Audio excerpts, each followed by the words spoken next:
February is a special month. It's a time when winter slowly fades and spring starts to wake up. As nature begins to change, it's also a great time for us to make plans for the future. The lunar calendar can help guide us through the month by showing us how different moon phases might affect our energy, mood, and activities. Let's take a closer look. The moon moves around the Earth in about 29.5 days, changing its shape along the way.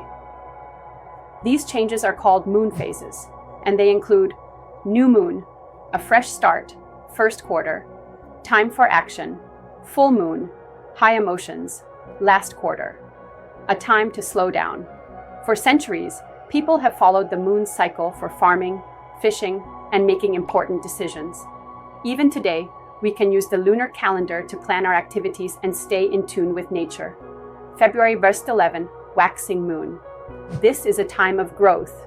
It's perfect for starting something new, signing important papers, or launching a project. Your energy levels will likely be high, so make the most of it. February 12th, full moon. Emotions can run wild during a full moon. You might feel restless, have trouble sleeping, or feel more excited than usual. Use this time to wrap up projects and reflect on what you've accomplished. February 13th, 27. Waning moon. After the full moon, energy starts to slow down. This is a good time to finish tasks, clean up, and take care of yourself. Try to avoid overworking and focus on rest and organization. February 28th, new moon, a fresh start. This is the best time to set new goals and think about what you want in the coming weeks. Take a moment to reflect and plan for the future. Some people notice that their sleep gets worse or their emotions feel stronger around the full moon. The waxing moon often brings a boost in energy, while the new moon can make people feel more tired and in need of rest. There isn't a lot of science proving that the moon affects health, but paying attention to how you feel during different phases can help you understand your body better. Not only does the moon change in February, but so does the amount of daylight we get. As the month goes on, the sun rises earlier and sets later. By the end of February, we'll have more daylight hours, which can improve mood and energy levels. It's a great sign that spring is on the way. The waxing moon, February 1st, 11, is the best time for new beginnings, big decisions, and important plans.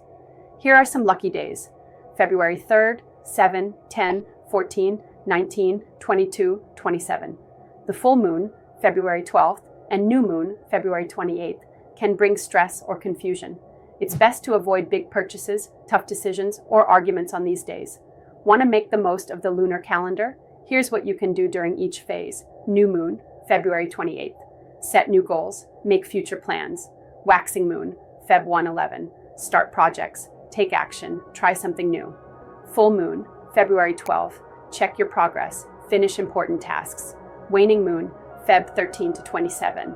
Slow down, rest, clean up, and recharge. The moon is always changing, and so are we.